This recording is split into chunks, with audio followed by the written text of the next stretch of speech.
नमस्कार दोस्तों, आप सभी का मोटिवेशनल स्टोरी पर स्वागत है। दोस्तों, आज का यह आर्टिकल आप सभी के लिए बहुत ही स्पेशल और मोटिवेशनल साबित होने वाला है, क्योंकि दोस्तों आज मैं आपके साथ top best motivational stories Hindi में शेयर करने वाला हूँ। दोस्तों, मैंने आपके लिए सबसे मूल्यवान प्रेरणादायक स्टोरी हिंदी में ढूंढकर इकट्ठी की है, ताकि आपको मोटिवेट कर सको। ये सभी प्रेरणादायक हिंदी कहानी आपकी रचनात्मक और आपकी अंदरूनी गुणों से एक बार फिर से मिलवाने में आप बात की बात है। एक राजा तलवारबाजी कर रहा था तो अचानक से उसके अंगुली में कट लग गया। तो पास खड़े मंत्री अचानक बोल उठे, राजा साहब चिंता ना करें, जो होता है अच्छे के लिए होता है।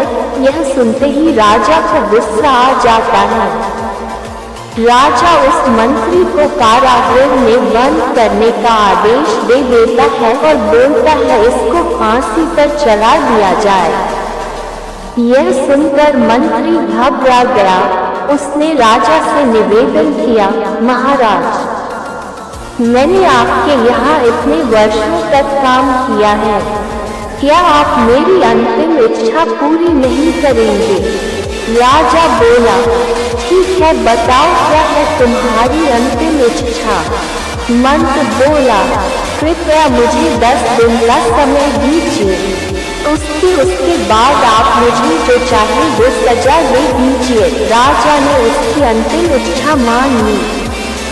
राजा दूसरे दिन अपने सैनिकों के साथ जंगल में शिकार कर निकला। जंगल के बीच में राजा अपने सैनिकों से बिछड़ गए और रास्ता भटक गए। रास्ता ढूंढते हुए राजा वनवासियों के बीच पहुंच गए, जो बलि देने के लिए किसी को ढूंढ रहे थे। वनवासियों ने राजा को पकड़ लिया और वन की देवी को बलि देने के लिए ले गए। बलि देने की सारी तैयारियां पूरी हो गई। जैसे ही राजा को बलि देने के स्थान पर ले जाया गया, वहां खड़े बुजुर्ग की नजर राजा की खंडित अंगुली पर पड़ी। उसने आवाज लगाई कि ये तो खंडित है, इसकी बलि नहीं दी जा सकती। तो वनवासियों ने राजा को छोड़ दिया।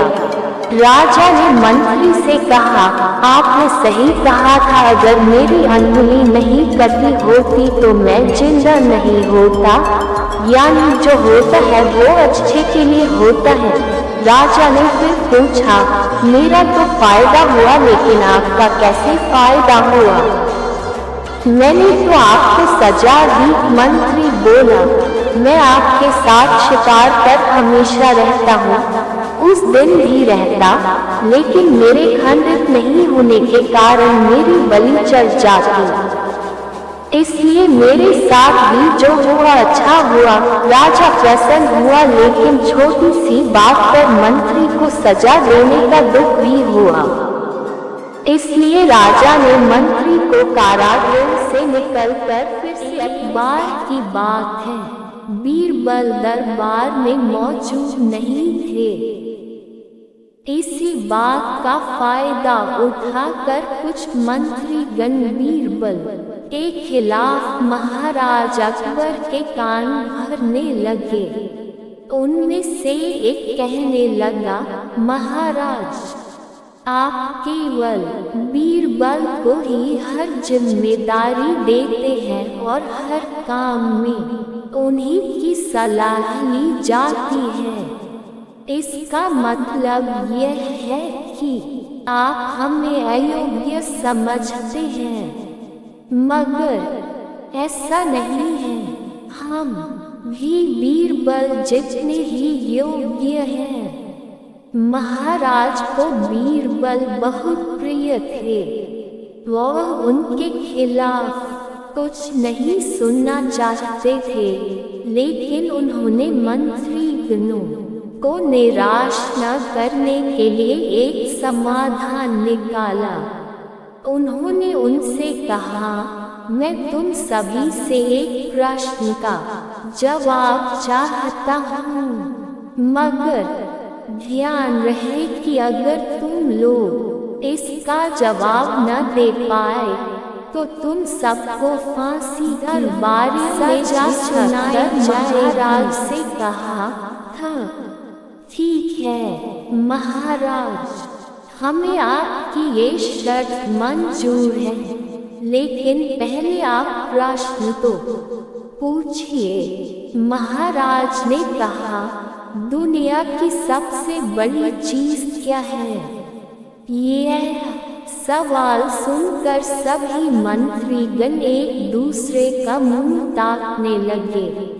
महाराज ने उनकी ये स्थिति देखकर कहा, याद रहे कि इस प्रश्न का उत्तर सटीक होना चाहिए। मुझे कोई भी अटपटा सा जवाब नहीं चाहिए। इस पर मंत्रीगणों ने राजा से इस प्रश्न का उत्तर देने के लिए कुछ दिनों की मोहलत मांगी। राजा भी इस बात के लिए तैयार हो गए। महल से बाहर निकलकर सभी मंत्रीगण इस प्रश्न का उत्तर ढूंढने लगे। पहले ने कहा कि दुनिया की सबसे बड़ी चीज भगवान है, तो दूसरा कहने लगा कि दुनिया की सबसे बड़ी चीज भूख है। तीसरे ने दोनों के जवाब को नकार दिया और कहा कि भगवान कोई चीज नहीं है और भूख को भी बर्दाश्त किया जा सकता है। इसलिए राजा के प्रश्न का उत्तर इन दोनों में से कोई नहीं है। धीरे धीरे समय बीतता गया और मोहलत में लिए गए सभी दिन भी गुजर गए।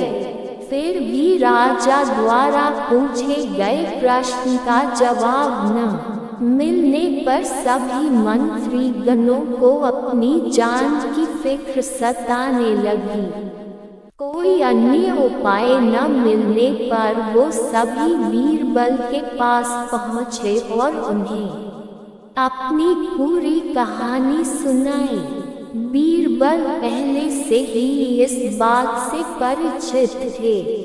उन्होंने उनसे कहा, मैं तुम्हारी जान बचा सकता हूँ, लेकिन तुम्हें वही करना होगा जैसा मैं कहूँ। सभी बीरबल की बात पर राजी हो गए। अगले ही दिन बीरबल ने एक पालकी का इंतजाम करवाया। उन्होंने 2 मंत्रीगणों को पालकी उठाने का काम दिया।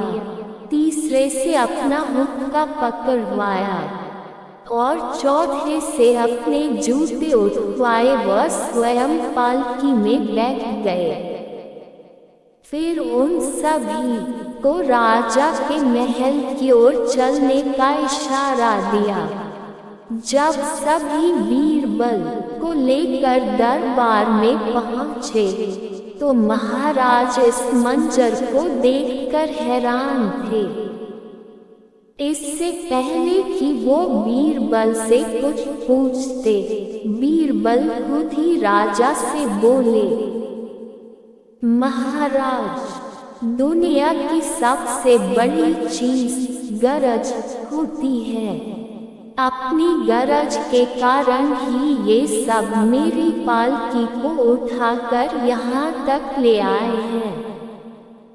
ये सुन महाराज मुस्कुराए बिना न रह सके।